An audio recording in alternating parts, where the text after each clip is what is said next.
गुरुदेव। प्रभु का प्रभु का प्रभु का जय गुरुदेव।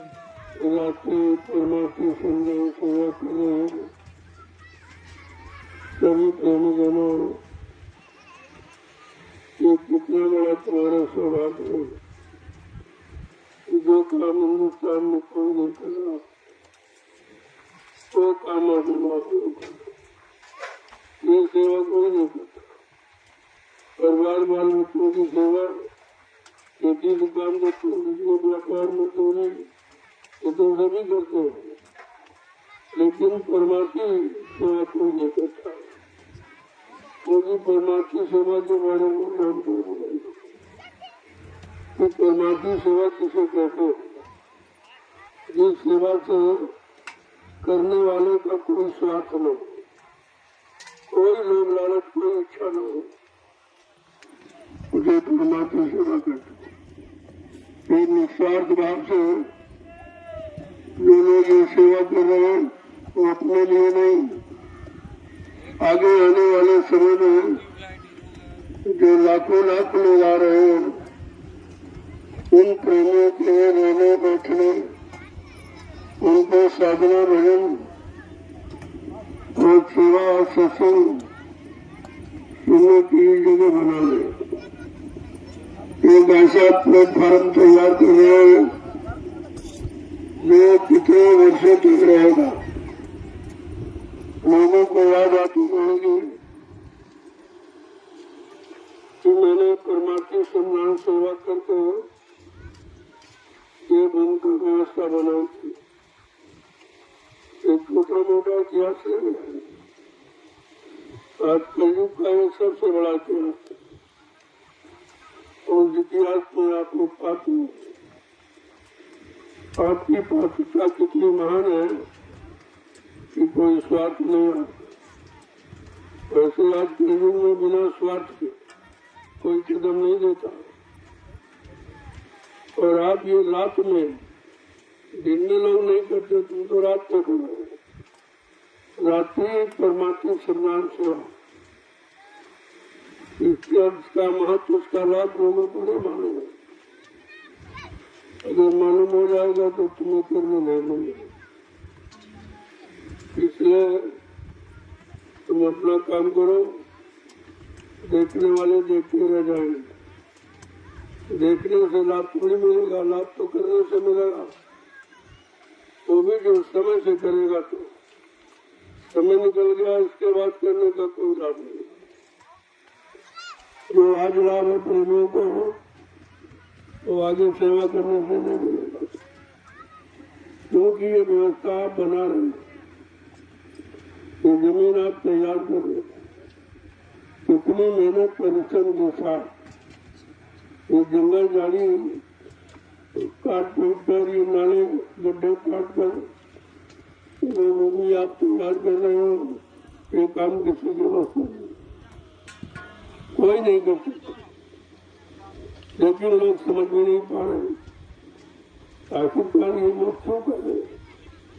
इनको जरूरत भी नहीं है, अपने बाल बच्चों के लिए करते नहीं है, अपना कोई स्वार्थ लोग लालच रखते नहीं है, ये मजदूरी कोई मांगते नहीं। लेकिन इसके बदले क्या मिला है ये तो यही जाने। वो लाभ तुम्हें दिखाई नहीं देगा। वो परमात्मा सम्मान सेवा करके जो लाभ मिलेगा वो किसी को दिखाई नहीं देगा। वो तुम्हारे जीवन में आने वाले कष्ट, बीमारी, परेशानियों को दूर करेगा।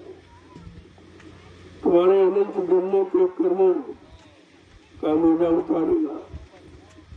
ये छोटा मोटा काम है और ये किसी के बस का भी नहीं। आप लगे हो उसका मनुष्य ये बेकार समय मत खराब करो। जितनी देर बैठोगे उतनी देर में 10 जलिया डालोगे। 10 जलिया डालने का मतलब 10 माला तुम्हारे नाम का हो जाए। ये सुमरन का लाभ ये सेवा के बराबर है। तो सेवा आप कर रहे हो, इसका लाभ सुमरन के बराबर। तो आप सेवा हाथ पैरों से कर रहे हो, शरीर से कर रहे हो, मन से, बुद्धि से, और इसी से आपने पूरे कर्म आप कर्म भी किए होंगे तो उनकी अदायगी हो रही है। लेकिन किसी को ये रात समझ में नहीं आ रहा ये अदायगी हो रही तो कैसे हो, ये परमात्मा भाव के करो, क्योंकि जो सेवा कर रहे हैं इसमें उनका कोई निजी स्वार्थ नहीं। आगे जीवन रक्षक पूरा महान पवन पर होने जा रहा 19 जुलाई से। आप देखोगे इस मैदान में लाखों लाख लोग इकट्ठे हो जाए, तब आपको अपनी सेवा का प्रभाव मालूम देगा कि हमारी सेवा सार्थक हो गई। कितने लोग आके रुक गए, कितने लोग भजन करें, सेवा कर रहे हैं, सत्संग सुन रहे हैं, यही तो असली लाभ है। और इस लाभ को कोई लेना डरता नहीं। महापुरुष अगर दे रहे हैं तो ये रखना नहीं जानते। तो जो आप कर रहे हो वो बहुत ही अनोखा काम है। आज के युग में जहाँ लोग पैसा देकर भी दिन में काम नहीं करते तो रात में कर रहे। ये रात्रि परमात्मा संधान की बात कितना कहा जाए इसके लिए कम है। और हिंदुस्तान के सब लोग देख रहे हैं, आप उनको नहीं देख रहे हो। ये सीधा प्रसारण हो रहा है, पूरा हिंदुस्तान देख रहा कि कैसे लोग हैं। ऐसी भीषण गर्मी में इतना टेम्परेचर आई है, फिर भी ये लोग रात्रि में परमात्मा सम्मान सेवा कर रहे हैं। ये देखकर लोग बड़ा तारीफ करते। आगे के इतिहास में ये सेवा तुम्हारी सबसे बड़ी होगी। लोग उसको याद करेंगे कि कलयुग में ऐसे भी लोग थे जो दिन की अपेक्षा रात में सेवा करते और इतनी लगन के साथ इनको भी प्यास की परवाह नहीं थी। ये छोटी मोटी तपस्या नहीं है। अरे कलयुग में यही तपस्या है। हर युग की तपस्या मानव शरीर के शक्ति के अनुसार होती है। आज मानव शरीर की शक्ति कमजोर है, पिछले लोगों में भजने तो खत्म हो गई है। लेकिन फिर भी महापुरुषों ने रास्ता खोल दिया कि किसी न किसी तरीके से इसको कोई न कोई तपस्या का आधार बना दिए। तब आज कोई तपोभूमि पर लाया गया। ये जमीन हिंदुस्तान में बात थी, कहीं खरीदी ली जा सकी, लेकिन ये 88,000 ईस्वी की तपोभूमि ये बात लोग भूल गए। अगर ये जान जाए कि जमीन का एक इंच टुकड़ा बचेगा नहीं, लेकिन अभी इनको कुछ मालूम नहीं। यद्यप रामचरितमानस 550 वर्ष से इशारा कर रही है। तीरथ वर नैमिष विख्याता अति पुनीत साधक सुखदाता।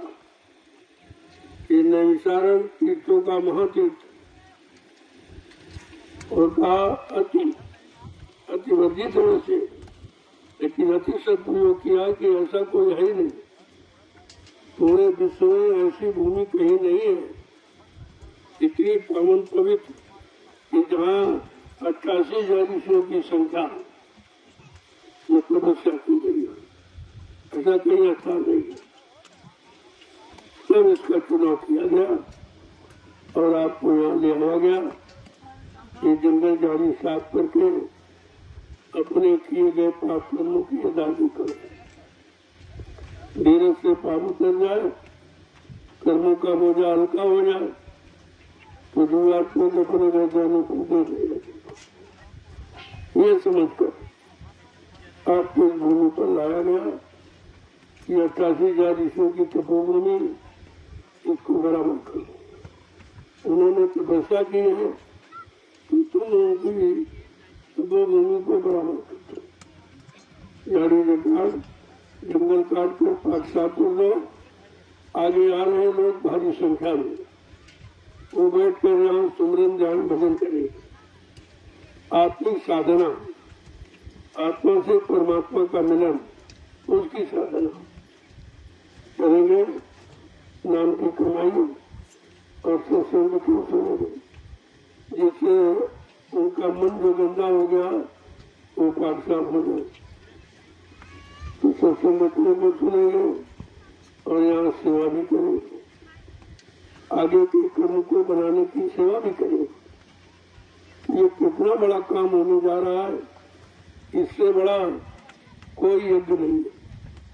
कलयुग का सच्चा यज्ञ ये है जहाँ तुम्हारे बुरे कर्मों की आहुति दे दी जाए, बुरे कर्म जल जाए, राख हो जाए।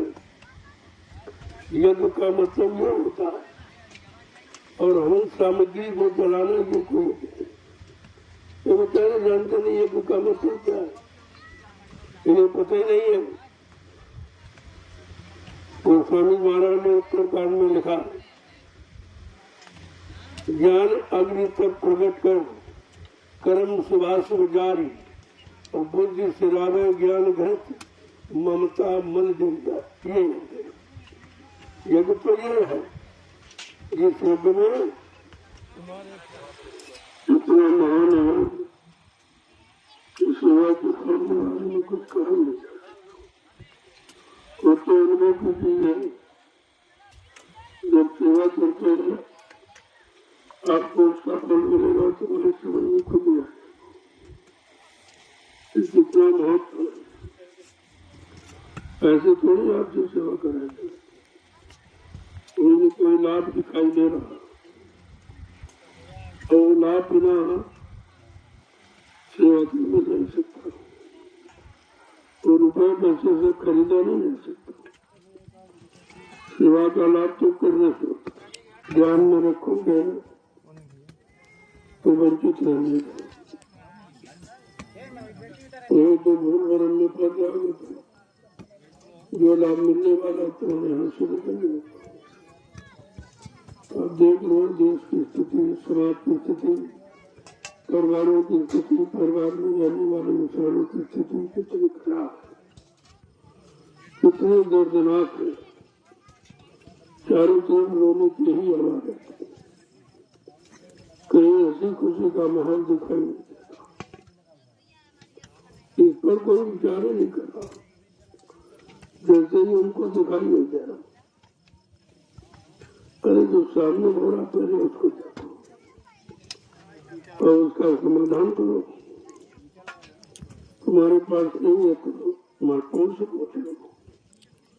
महात्मा भी देश में रहते हैं, वो भी देश के नागरिक हैं, उनका भी देश के प्रति कुछ कर्तव्य है, लेकिन तुम समझते नहीं उनका क्या कर्तव्य है, जो तुम्हारे बस की बात है, जो तुम कर नहीं सकते, सोच नहीं सकते, अब उनको इन आंखों से दिखाई नहीं देता, वो मानते उसके परे देते, क्योंकि वो त्रिकाल दृष्टि, त्रिकाल वर्धन होते, भूत भविष्य वर्तमान की पूरी जानकारी रखते, कब क्या होने वाला है वो भी उनको दिखाई देता। लेकिन जब तुम करीब में होगे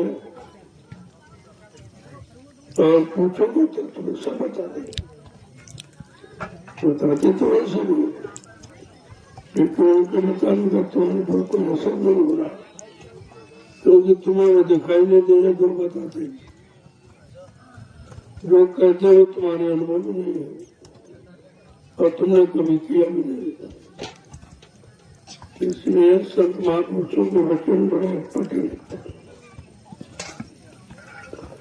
लेकिन काम मनुष्य तुम कितना जोर लगा लो,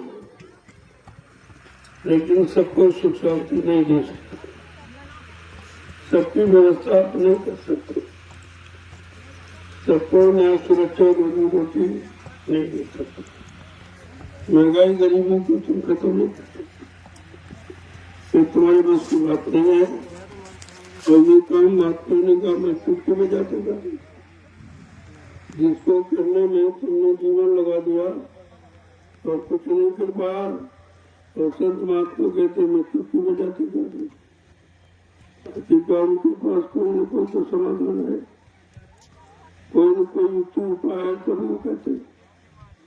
लेकिन तुमसे मिलाने को समझते, क्योंकि तुम्हारी वो आंख जिस आंख से देखते वो कहते वो आंख तुम्हारी बंद है, जिसको ज्ञान शक्ति उत्तर आई तीसरी आंख कहते हो तो बंद है आप, तो तुम्हें दूर से दिखाई नहीं देता, पास का भी नहीं दिखाई देता, पास का देख कर भी नहीं समझ पा रहे हो कि हमें क्या करना चाहिए, इसका परिणाम क्या होगा।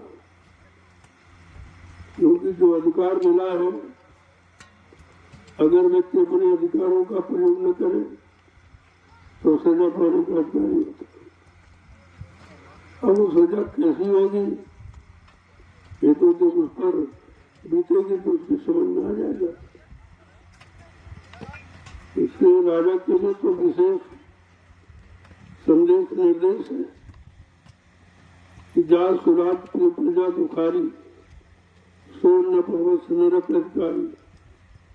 जिसके राज्य में अगर प्रजा दुखी है वो राजा नृत्य हो जाते हैं। क्या ये लोग इस पर विचार कर रहे हैं? आज राज्य में रहने वाले लोग रो रहे, चिल्ला रहे, हर तरफ से परेशान है, लेकिन कोई सुनने वाला नहीं।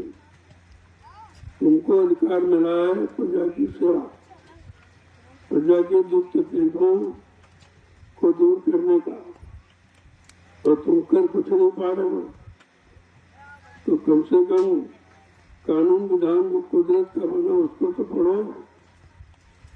कुदरत का कानून कहता है जाल सुरात प्रजा दुखारी सोन न पर्वत नरक अधिकारी। बड़े साफ शब्दों में, जिसके तहत जो लोग रह रहे हैं अगर वो दुखी है, परेशान है, कष्ट में, तकलीफ में, मुसीबत में है तो ये दोष को जिम्मेदार पर लगे। चाहे देश का राष्ट्रपति प्रधानमंत्री हो, चाहे प्रदेश का मुख्यमंत्री हो, चाहे जिले का डीएम हो, और चाहे मतलब तहसील का तहसीलदार और ब्लॉक का ब्लॉक अध्यक्ष, ग्राम का प्रधान या घर परिवार का मालिक, मुखिया, वो सब पर एक ही नियम लागू, जिसके तहत जितने लोग रह रहे हैं अगर वो उसके राज्य उसकी व्यवस्था में परेशान और दुखी, तकलीफ, मुसीबत में है तो ये अपराध तो जिम्मेदार पर लगेगा। इसको शायद ये लोग सोचते हैं, इनकी समझ में नहीं आया। ये संतों के वचन है जो रामचरितमानस के उत्तरकांड में लिखा, यानी उन्होंने सबके प्रश्नों का उत्तर दिया। तुम्हारा कोई भी प्रश्न जीवन का हो और कोई जीवन की समस्या हो, सबका समाधान, सबका उत्तर है।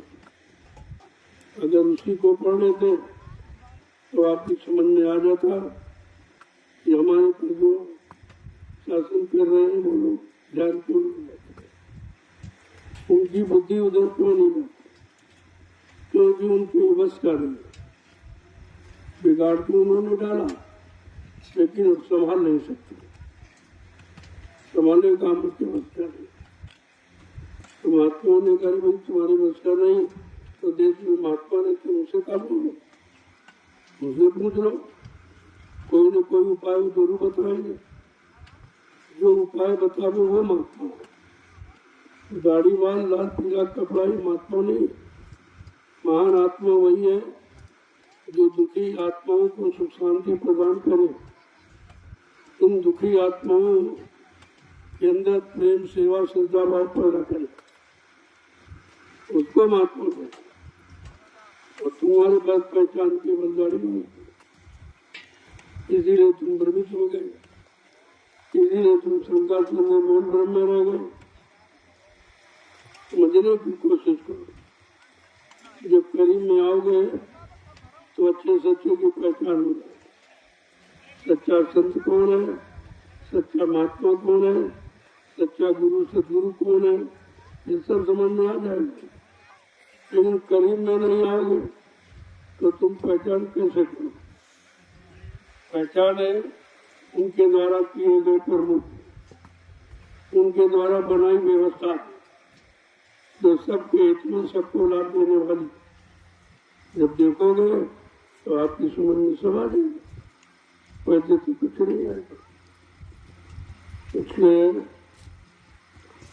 बड़ी सावधानी के साथ ये कलयुग है, ये किसी को नहीं छोड़ेगा। कलयुग घेरे चारों ओर, मनवा की हुक्म नहीं हो,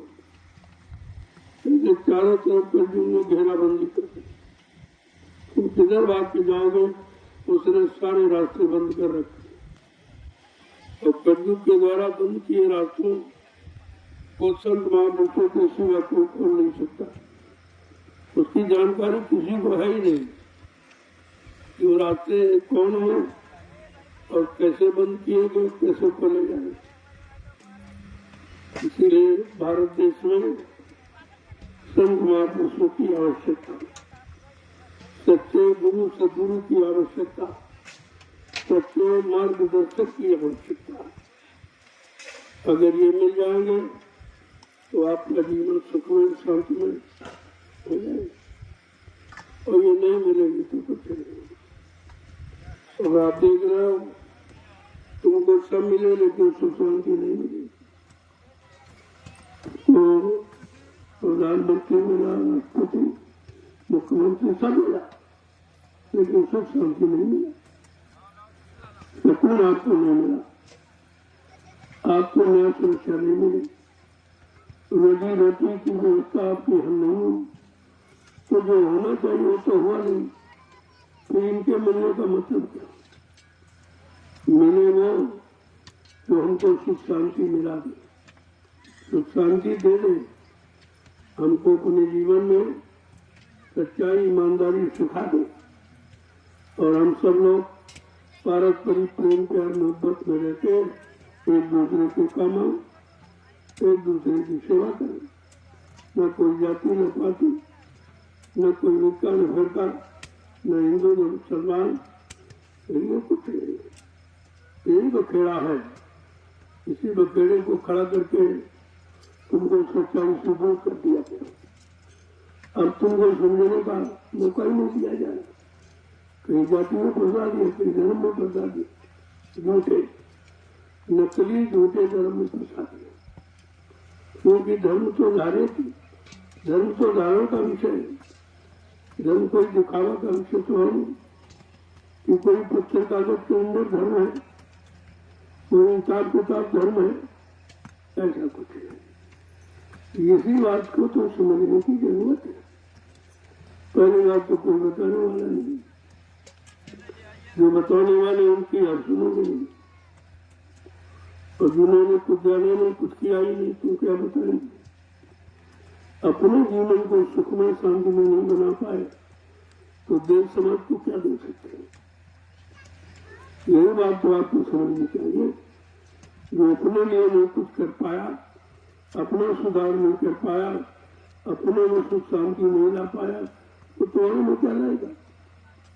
जब तक इस बात को नहीं समझोगे तब तक आपको परेशानियों का सामना करना पड़ेगा। और ये तो एक दिन आपको समझना पड़ेगा, क्योंकि ये समय बदलने जा रहा। आवाज लग गई कि कलयुग में कलयुग जाएगा और कलयुग में सतयुग आएगा। इस बात पर अभी तक तो किसी ने नहीं विचार किया, न राजा न प्रजा, न अधिकारी न कर्मचारी, कोई नहीं, किसी समझ में नहीं आया। क्योंकि ये संत महापुरुषों के वचन है, ये जिन्होंने अपनी दिव्य दृष्टि और दिव्य कान से देखा सुना, ये उनकी बात है। और तुम्हारा तुम दिव्य दृष्टि हो नहीं, तुम्हारी आत्मा का दिव्य आंख और दिव्य कान को खोला नहीं, तो तुम आत्मा की बात कैसे समझ नहीं आपकी आएगी। तो इसलिए तो कहते हो उसको सुनो, सोचो समझो और विचारो और फिर करो, तो आपको जो लाभ मिलना चाहिए वो लाभ मिल जाएगा। मैंने समय समय पर हर मोड़ पर आपको सचेत किया, चाहे राजनीति में हो, चाहे धार्मिक पारिवारिक कोई मोड़ हो, सब पर आपको सचेत किया गया और आपको जानकारी दी ताकि आप आगे आने वाले समय में ये नहीं कह सके कोई अच्छी सच्ची बात बताने वाला था ही नहीं, कोई न्याय की बात, सच्चाई की बात, ईमानदारी की बात कोई बताने वाला था नहीं, कोई मानव का अच्छा खान पान जिससे अच्छे विचार बनते हैं, विचारों से अच्छे कर्म होते हैं, अच्छे खान पान की बात नहीं किसी की। तो मैं लगातार शाकाहारी बनने का संदेश देता हूँ, इसमें कुछ लिया नहीं जाता। मैं जो भी प्रचार या प्रसारण करता है तो पैसे लेता, जब किराए देते, अरे किराए से धर्म नहीं आएगा। इसलिए जब तक निस्वार्थ की भावना तुम्हारे दिल में नहीं आएगी, न तुम अपने में सुख शांति पा सकते हो, न समाज देश में रहने वाले लोगों को सुख शांति प्रदान कर सकते हो। ये काम तो नहीं करते और इसीलिए आज कुछ हो नहीं रहा। तो आदमी अपने को देखते नहीं है कि हम कहाँ हैं, हम क्या कर रहे हैं, हमें क्या करना चाहिए, हमारा मूल कर्तव्य कर्म क्या है, कुछ नहीं सोचता। तो ऐसे अंधानुकरण करके आप करी कर सकते हो। तो दिनों दिन तबाही बढ़ी जा रही है, कहीं शांति ढूंढे नहीं मिल रही है, हर्ष की नदी हर तरफ बढ़ रही है, न राजा को शांति न रैयत को शांति। ये शासन व्यवस्था कहाँ जा रही है, कहीं शांति ढूंढे नहीं मिल रही। कितनी बड़ी बात, महात्माओं ने इशारे में सब कुछ आपको बता दिया। कहते हैं चाहे धर्म का काम या राष्ट्र का हो, सबों में तो वो स्वार्थ किया है। स्वार्थ आगे है, काम पीछे। जब काम आगे होगा तो स्वार्थ तो अपने आप हल हो जाएगा। बिल्कुल उल्टी प्रवृत्ति है तुम्हारी, काम को आगे करो और स्वार्थ और लाभ लालच तो तुम्हारा हल हो जाएगा। तो काम तो करो, लेकिन काम करना नहीं चाहता, स्वार्थ पहले सोचता, लाभ पहले सोचता है। तो बिगड़ने का कारण तो ये है कि कैसे बनेगा वो बात सुनते नहीं हो। बिगड़ने वाली बात करते हो, बिगड़ने वाले काम करते हो तो बिगड़ गया सब, क्या बचा। तो इसलिए बड़ी समझदारी के साथ अब रहने की जरूरत है। महात्मा बार बार इशारा करते हैं कि आगे का समय बहुत खराब, इतना खराब है जो मानव बुद्धि से समझा नहीं जा सकता। तो संत महापुरुषों को दिखाई देता कि कैसा खराब समय आ रहा है, उस खराब समय से आप कैसे बचोगे, इसका सही उपचार क्या है। जब महात्माओं के करीब जाओगे तब उपचार करोगे।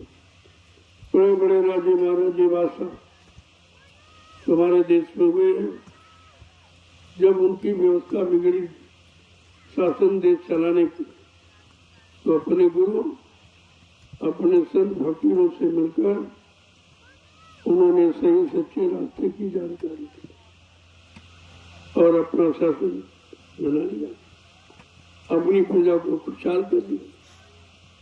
लेकिन आज तो अहंकार है कि हम बहुत जानते हैं, बहुत जानते, और तुम जानते हो तो कुछ है। जो अपनी जीवात्मा के उद्धार के बारे में नहीं जानता है, पाप कर्मों की अदायगी कैसे होगी नहीं जानता है, हमारा मानवीय खान पान क्या है, हमारा मानव धर्म कर्म क्या है, तो वो तुम्हें बताएगा क्या सिखाएगा, और किसी को जानते।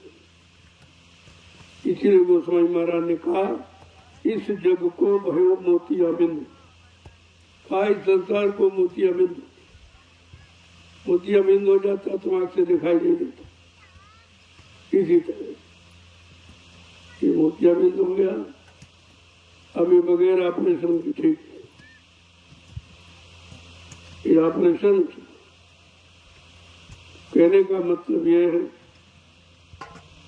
कि बगैर सच्ची अच्छी जानकारी के कोई अच्छाई सच्चाई ला नहीं सकता। भाषणों से प्रवचनों से सच्चाई नहीं आती। ये तो आप कितनी सच्चाई ले आए। 70 साल की आजादी में जितने नेता सब भाषण करते क्या ले आए, कितनी अच्छाई सच्चाई ले आए, कितने अच्छे सच्चे ईमानदार चरित्रवान बन पाए। ये विचारणीय विषय है। मैं जंगल में क्यों बोल रहा हूँ, क्योंकि दिन में तो इतने हल्ला शोर शराबा मचा रहे, अपनी अपना राग अलाप रहे, अपने स्वार्थ लोग लालच की आवाज लगा रहे। तो मैंने कहा चलो रात्रि में ये सब शांत हो जाएंगे, तब देश समाज के लिए सच्चा संदेश दिया जाए, तब आपको ये रात्रि में समझ। रात्रि में कोई नहीं देता, और देता तो अपने स्वार्थ के लिए। लेकिन यहाँ कोई स्वार्थ नहीं है, प्योर परमार्थ।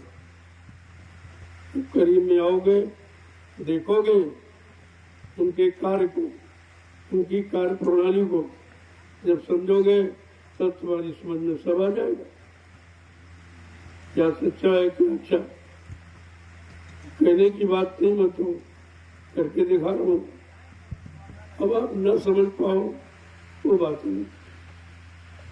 यहाँ जितनी भी जमीन बिना पैसे की मैं नहीं लेता। मैं दान मान दक्षिणा नहीं, मैं मुफ्त पे नहीं, जबरदस्ती नहीं, पैसा देता। और लोगों की राजी, वो खुद आते हैं, कहते हैं कि हमारी जमीन है। ये समझते दो कि मैं धार्मिक कार्य में लगा रहा हूँ, मैं आश्रम में दे रहा हूँ।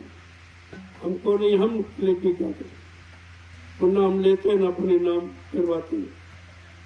यही तो आपको समझना चाहिए। मैं अपने नाम 1 इंच जमीन नहीं, ये सब जो है वो संगत है। और संगत क्या है? अपना परिवार। ये परिवार है, ये गुरु परिवार है। तो गुरु परिवार के लिए, और गुरु परिवार में सभी आ जाते। हर इंसान किसी न किसी को मानता ही, तो चाहे पत्थर कागज के रूप में, लेकिन मानता है। तो श्रद्धा तो सबके अंदर है, लेकिन उनकी श्रद्धा फलीभूत कैसी हो ये कोई नहीं बताता, ये कोई जानकारी नहीं देता, क्योंकि ये जानकारी किसी के पास है नहीं। जब तुमने कुछ किया नहीं तो बताओगे क्या? जब निस्वार्थ कोई कदम आपने उठाया नहीं है, हमेशा लोभ लालच मान सम्मान अधिकार इसके सिवा कुछ सोचा ही नहीं है, तो तुम बताओगे क्या? तुम जो बताओगे तो हम जानते ही, हम तो तुम्हारा देख ही नहीं सकते, तुम्हारी स्वार्थ लीला सब देखते। ऐसा नहीं है, ये सब देखकर ही तो कहा जा रहा। तुम दुनिया में कहीं चले जाओ, कोई निस्वार्थी व्यक्ति नहीं मिलता। हर काम के पीछे कोई न कोई उसका स्वार्थ जुड़ा है। और यहाँ देख रहे हो केवल परमार्थ, कोई स्वार्थ नहीं, कोई इच्छा नहीं, न कोई जमीन अपने नाम खरीदने की या अपने मान सम्मान के लिए। ऐसा कोई काम यहाँ होता ही। जो भी कर रहा हूँ गुरु परिवार की। ये गुरु परिवार 45 करोड़ का, इतना जनमत किसी के पास नहीं है। ये 45 करोड़ का जय गुरुदेव परिवार, उसके लिए ये सब किया जाए। जैसे आप अपने परिवार के लिए करते हो, ऐसे मैं भी अपने गुरु परिवार के लिए करता। अपने लिए नहीं, गुरु परिवार के। और गुरु परिवार में सभी आ जाते, कोई न कोई तो गुरु आप मानते हैं। अगर गुरु के तो यहाँ कोई कुछ कर ही नहीं सकता, न कुछ पा सकता। तो मैं तो सबको गुरु परिवार का ही समझता हूँ, और उसी नाते सबके लिए ये काम कर रहा हूँ। अब आप ना समझ पाओ तो बात आपकी अलग है। तो मेरा कोई कदम, मेरा कोई काम अपने निजी हित का, निजी मान सम्मान पर नहीं। इस बात को ध्यान रखिए। तो हिंदुस्तान में कोई आपको ऐसा नहीं मिलेगा जिसका कोई न कोई स्वार्थ जरूर है। समाज से कुछ नहीं तो मान सम्मान करें कि लोग हमारा सम्मान करें, लोग हमारी पूजा करें, लोग हमको दान दक्षिणा धोती रोटी नमोटी दें, यही स्वार्थ है। लेकिन मेरा तो ये भी कोई स्वार्थ नहीं। मैं तो सब लोग हो, ये परिवार है, इसमें ये बेटियां भी हैं और इसमें महिलाएं भी हैं। तो मर्यादा के दृष्टिकोण से तो लंगोटी की आवश्यकता है, वैसे इसकी भी जरूरत है। अगर आंख साफ है, कान साफ है, बुद्धि साफ, तो कपड़े की कोई आवश्यकता नहीं। ये कपड़ा तो कि मन गंदा है, इसलिए कपड़ा आप डालते हो कि मन कहीं देख के खराब ना हो, कहीं भड़क नहीं, कहीं मन में काम क्रोध लोभ मोह अहंकार न पैदा हो। अगर जो काम क्रोध लोभ मोह अहंकार से अलग है, जिसने सदगुरु की कृपा से जीत लिया है, उसके लिए अपना कपड़ा भी कुछ है। ये तो चीज समझने, जब जिस दिन ये समझ लोगे तब लाभ तुम्हारे पास में। तुम्हें कहीं ढूंढने की जरूरत नहीं है, कहीं शांति और लाभ रखा नहीं तो कोई उठा के दे देगा। वो तुम्हारे अंदर जिस दिन ज्ञान दृष्टि आपकी खुल गई तो ये अज्ञानता सब समझ में आ जाएगी। और अज्ञानता के कारण पर्दा है, अज्ञानता के कारण भूल भ्रम है, अज्ञानता के कारण ही जो भी आप भूल भटक रहे हो तो अज्ञानता की तो समझने का प्रयास। अभी तो मैंने संदेश कुछ कहा ही नहीं। जैसा मालिक का हुक्म होता है मैं आपको सुना देता हूँ। मेरा इसमें कुछ नहीं है, ना मैं कुछ जानता हूँ, बस उन्हीं की दया, उनकी दया। पहले मैं कहा था जिस मनुष्य बोल पर हमारी दया हो जाए उसी बोल से तुमको मेरा सब कुछ मिल जाएगा। दया है, एहसास है, प्रेम है, प्रतीक है, श्रद्धा है, सेवा है, सब आपको मिल जाएगा। इसलिए विचार कर जब कोई काम करोगे तो जल्दी समझ लो। और ऐसे अगर किसी की सुन के और अनुकरण करके मतलब यानी तो कुछ भी नहीं मिलेगा।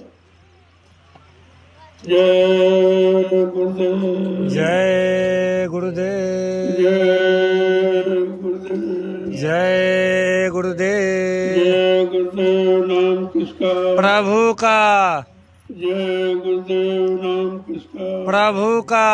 प्रभु का प्यारा नाम। जय गुरुदेव। इतनी तेज से इस कलयुग में जगाए प्रभु नाम को बोलो। यहाँ रहने वाले जितने जीव वायुमंडल सबके कान साफ हो, सबको इस नाम का लाभ मिल जाए, क्योंकि नाम ही काम करता। जब तक समय का नाम आपको नहीं मिलेगा तो तुम्हारा समय यानी कलयुग का काम कोई कर ही नहीं सकता।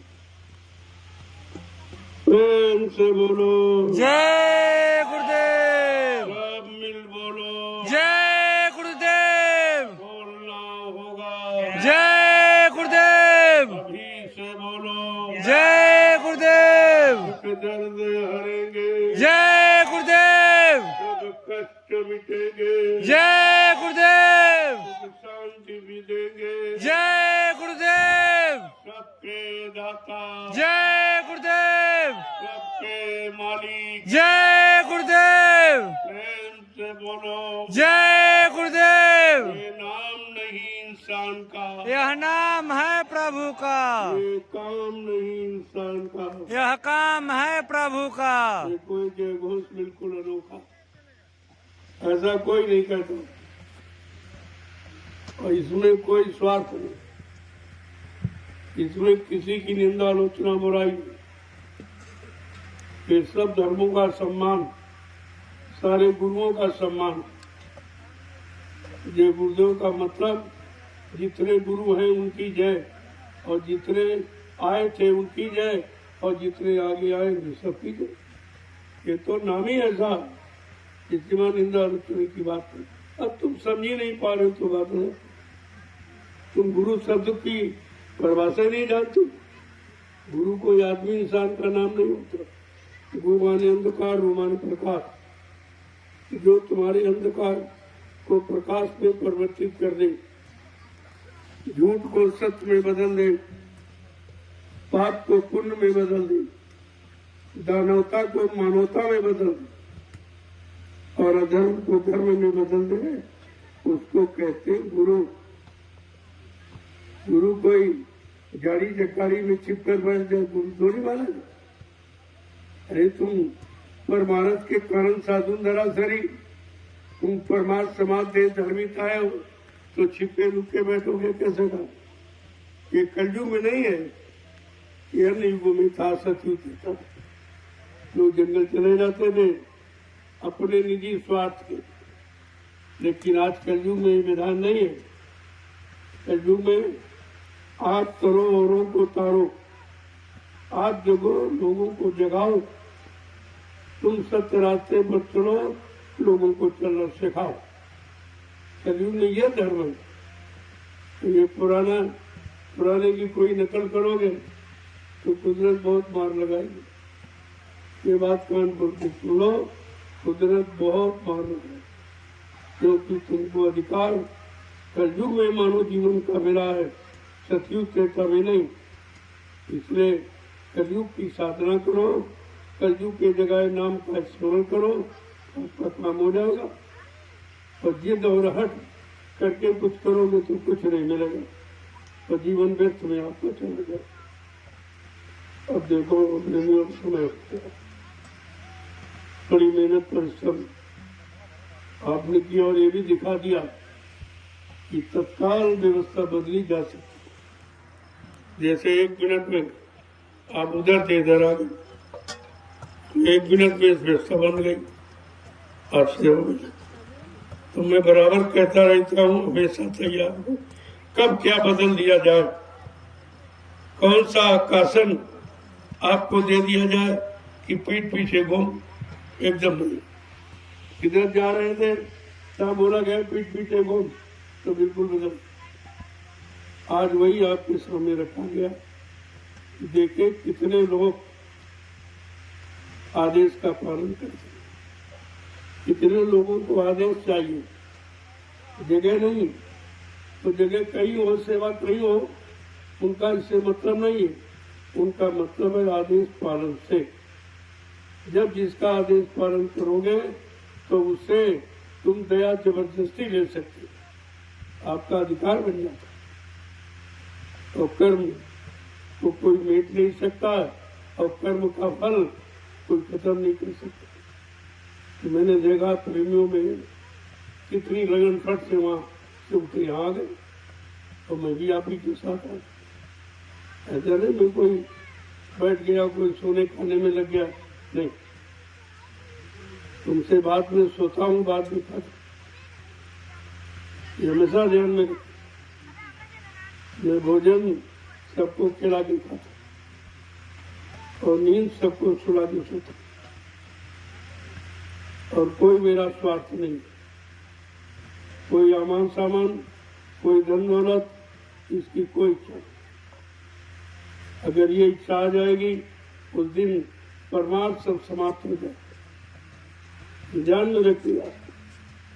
और दूसरा जानते पूरा हिंदुस्तान कि मैं झोपड़ी में रहता हूँ, झोपड़ी मेरी पहचान है। यद्यप आश्रमों का निर्माण किया मैं, एक नहीं 5, 5, 6 आश्रम, और सब में प्रेमी रहते हैं, लेकिन मैं झोपड़ी में रहता हूँ।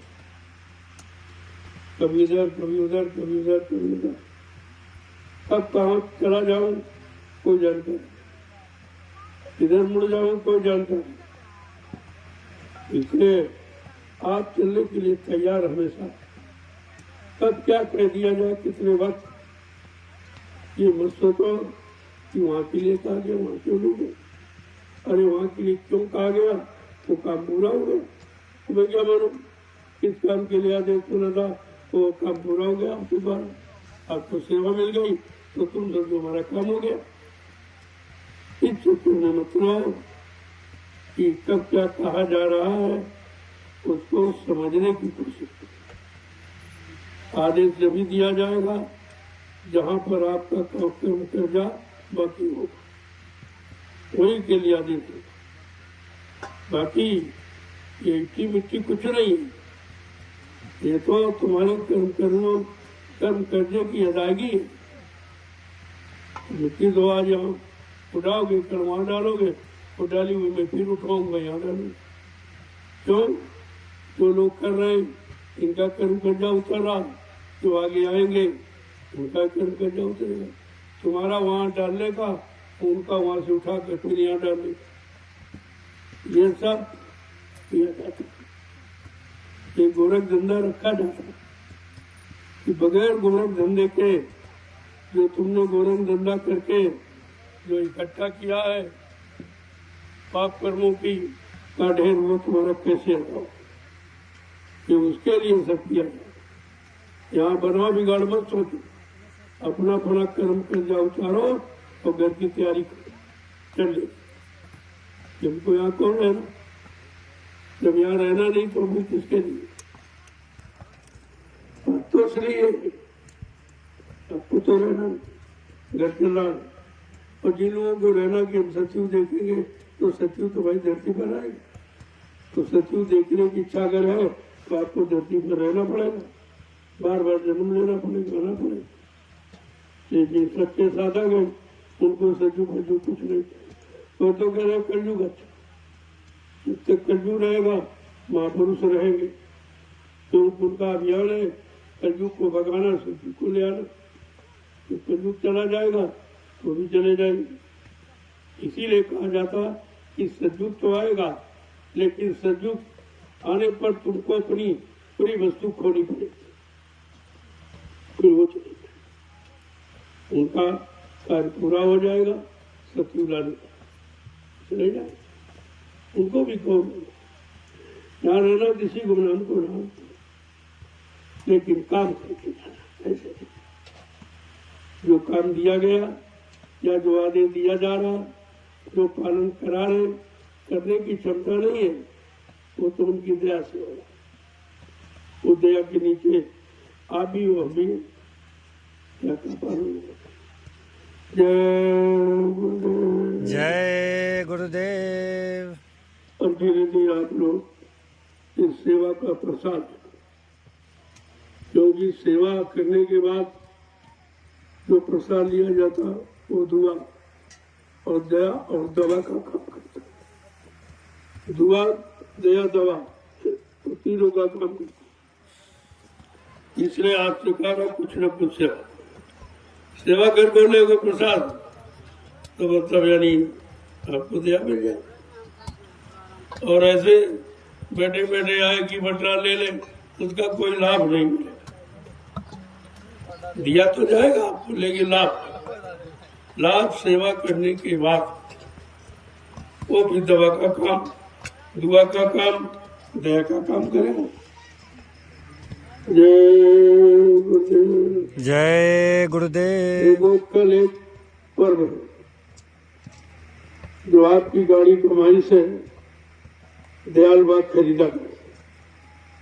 मैंने नहीं खरीदा, आपने। मेरे पास तो कुछ है नहीं, मोटी के सिवा ऐसा होता है। आपकी गाड़ी कमाई के द्वारा जो दयाल बाग खरीदा गया, उसकी वर्षगांठ ये लोग मनाते चले आ रहे हैं। कितने सालों की बात है, वो कल पर्व है, लेकिन सेवा चलती रही। सेवा तो असली लाभ है, और सेवा के लिए तो सब व्यवस्था की, तो अभी आपका फंक्शन भी हो जाएगा, मनोरंजन भी हो जाएगा, ताकि आपको याद रहे कि हमने 2 साल हो गए इस दयाल बाग को अपनी गाड़ी कमाई से खरीदा। ये आपकी इच्छा है पूरी हो जाए। देखो मेरा इसमें कुछ नहीं, मैं बार बार कहता हूं, न मेरा कोई बाग है न मेरी कोई जमीन है।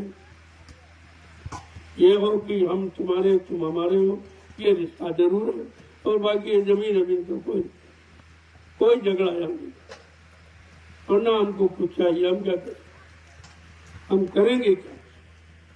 हम तो आपके लिए आपकी व्यवस्था बनाने के लिए सोचता हूँ कि चलो आपके रहने की ठहरने की व्यवस्था हो जाए, क्योंकि परिवार बड़ा है। जब परिवार बड़ा होता है तो जमीन ज्यादा चाहिए भाई, रहने के लिए मकान ज्यादा चाहिए। अभी तो कुछ भी नहीं हुआ। 45 करोड़ जब ये जय गुरुदेव परिवार है हिंदुस्तान में, तो उस नाते तो अभी कुछ भी नहीं है। तो देखने वाले के लिए बाबा बहुत जमीन, अरे बाबा की बात तो एक इंच जमीन नहीं, कुछ ही नहीं, ना एक पैसा है, ना एक इंच जमीन है, ना मेरा कोई खाता, बैंक बैलेंस कुछ भी नहीं।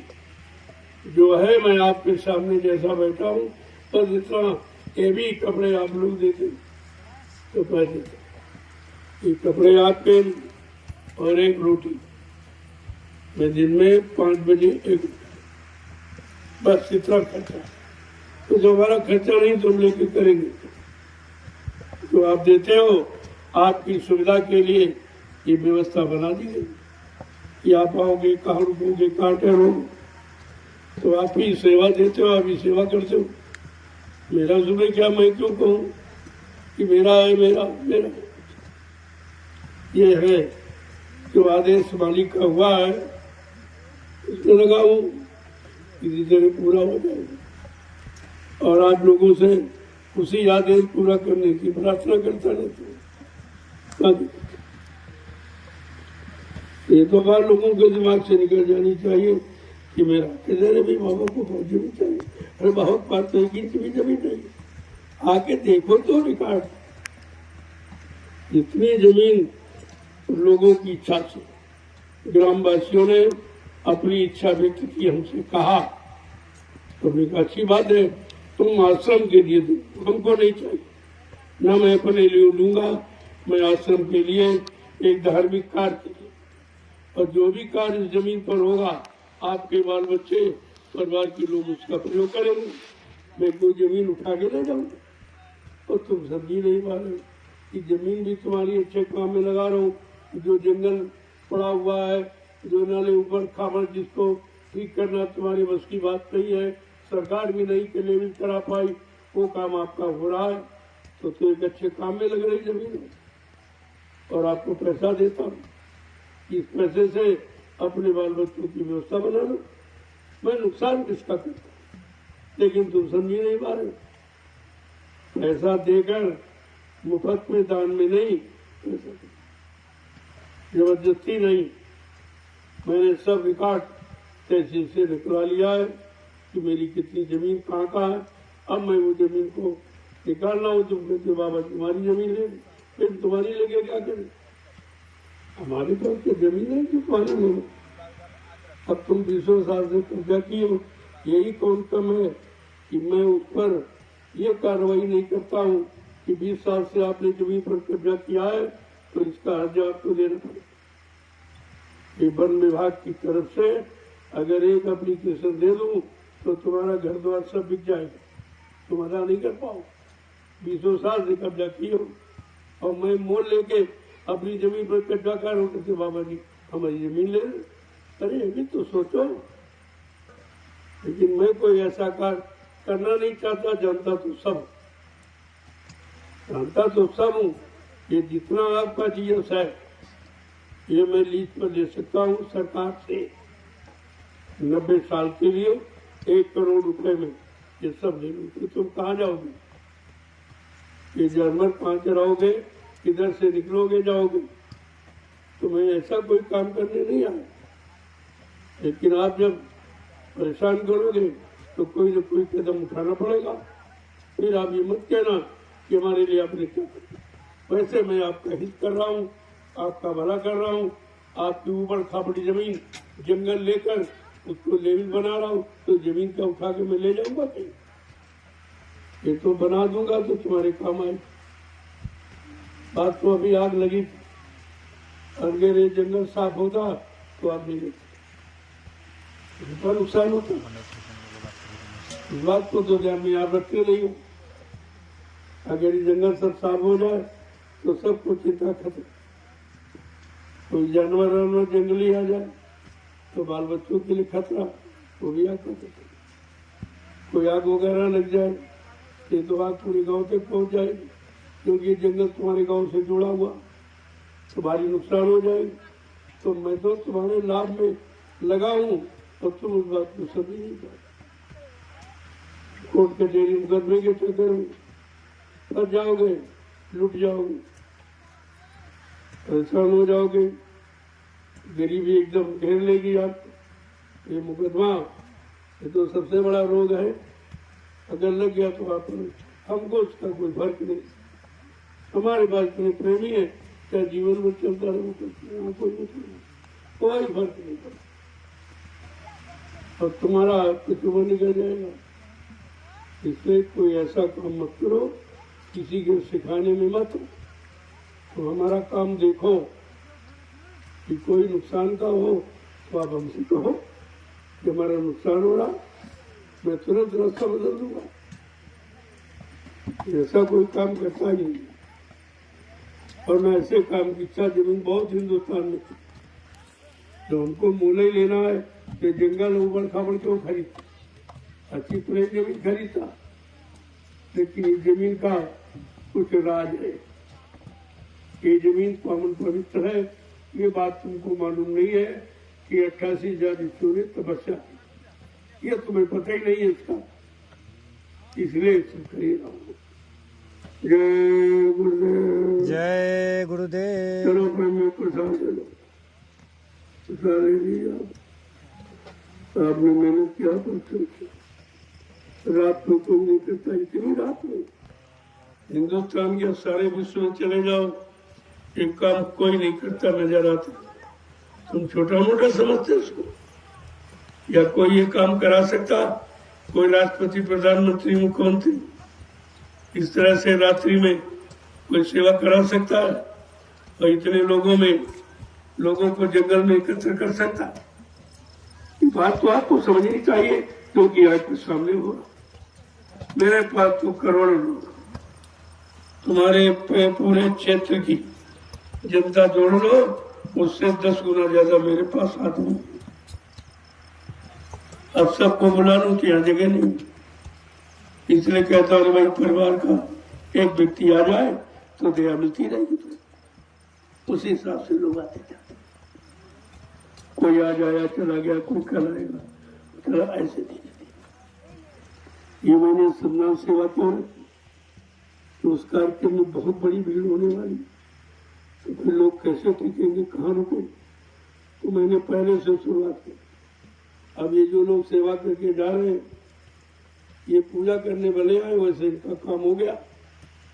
मुख्य तो सेवा ही है, और यह सेवा गुरु पूर्णिमा में नहीं हो पाई, क्योंकि इतने लाख आदमी होंगे तो सेवा कैसे हो पाए भारी भीड़ में। और आपको सेवा मिले तो कर लीजिए, अपना लाभ उठा लीजिए। अब आप प्रसाद ले लीजिए। चलो कल फंक्शन भी होगा आपका, और सेवा बंद नहीं होगी, क्योंकि मुख्य लक्ष्य सेवा ही। वो तो यादगार के लिए रख दिया गया कि वर्षगांठ, दयाल प्रभु के दयाल वाक की वर्षगांठ जो 23 जून तारीख निश्चित है, और इसको प्रेमी मनाते चले आ रहे हैं। और कल आपका उत्सव भी हो जाएगा, लेकिन वो उत्सव सेवा के द्वारा हो, माध्यम उसकी सेवा ही है।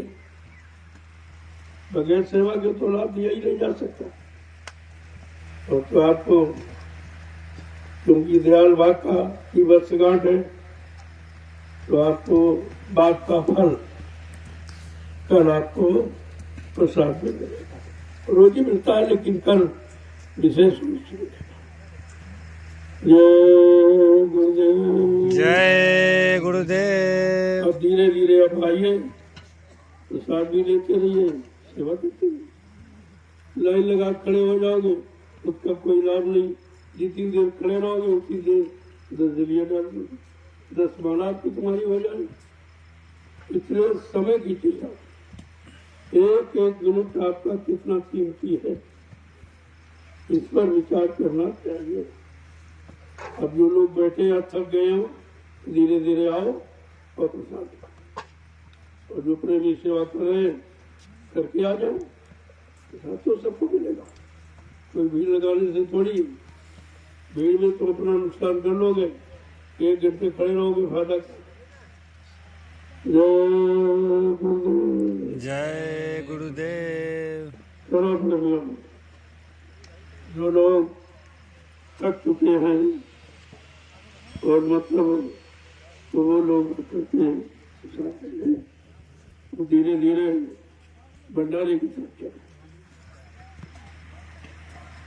भोजन प्रसादी भी इकट्ठे तो सबको नहीं मिल पाए, जैसे धीरे धीरे जाते रहो।